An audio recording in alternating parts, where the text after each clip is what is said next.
Hi, we're the Nancys. I'm Nanci Burns, and this is Nancy Rubenstein, and we're here to just entice you a little bit with the topic we're passionate about, and that's temperament.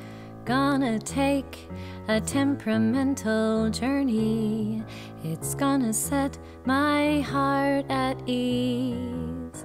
And after I take this temperamental journey, I'm gonna know why my kids are such freaks.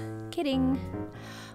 I come to it from a social work perspective. I've been working many years in the school board and working with children who come with various anxieties and stresses, and wanting to help them in a way that's more positive and proactive, and helping children understand why they behave the way they do. My background is in early childhood education, and I worked with families who had infants, toddlers, and preschoolers, and I saw that a lot of the families were really having a lot of stress, and they weren't enjoying the parenting journey.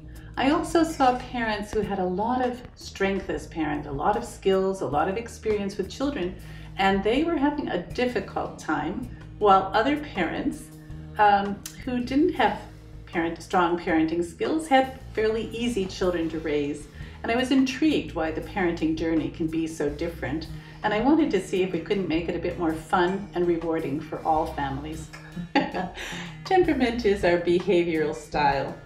Some people think that babies are born like a blank slate, but any parent who has more than one child knows that's simply not true. Babies come into the world with a certain preference for the way they're going to react. We can see it in action, and it's really consistent over a lifetime. It's quite intriguing that temperament can be seen in babies as young as 4 months. I look back at my own 3 adult children, and I think, of course they've grown up, I'm happy to say, but their basic temperament hasn't changed, and mine hasn't either. It's interesting, some parents, when they hear about the concept of temperament, they say, oh, so my child was born this way, that's it. It's kind of, temperament is destiny, so we don't have any role to play, and of course, you know and I know that isn't the case. We can't change our children's temperament, but we can help them find strategies to be positive and successful, no matter what the expectations. I think when a child has a temperament, say a child who's really active, it's very hard for that child to be successful in school.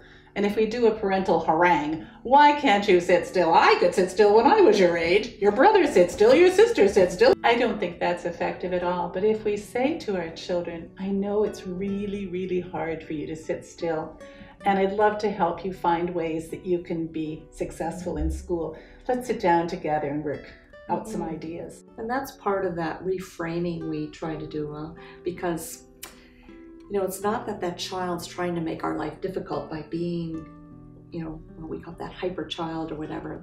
They're just spirited, and we have to help them deal with that spiritedness in a way that will help them be successful. And children themselves are so amazing as problem solvers. They're just natural learners.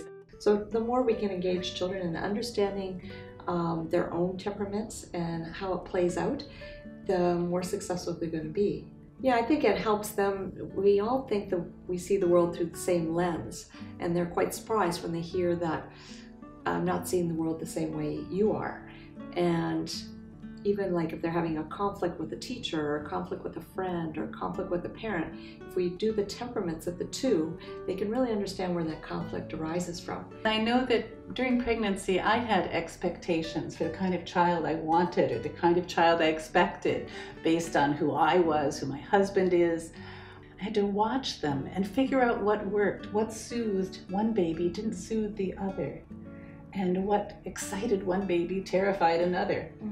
And so watching, stepping back, watching, listening, and following the child's cues, that was a really important piece for me as a parent in understanding the temperament of my babies. We realized a lot of parents don't have that natural inclination to figure out what do I do with that information. And that's where Nancy and I wrote this workbook called Take Your Temperament, to give parents a chance to record and observe each of their children and see where their temperaments play into their daily life. It's really a workbook to help you understand your child, and also your child to help you fill that in. giving you more information about them in a very non-judgmental, fun way. I think by focusing on temperament rather than on the child or the parent, it puts it at arm's length and it's a neutral territory. And our approach is playful because we both like having fun and we want parents to enjoy parenting and we want kids to enjoy being part of their families. So this interactive process of children and parents figuring out one another's temperaments seems to lend itself to that kind of more harmonious relationship rather than power struggles. So we're hoping by having that opportunity to either, work with us through workshops or reading our workbook, that you will come to a better understanding of who your child is, who you are, and how you will dance through life together. There's a painting in the National Gallery called The Tangled Garden by MacDonald, one of the group of 7 artists. And the flowers are quite distinct. They're tall, dramatic sunflowers. They're quiet little violets.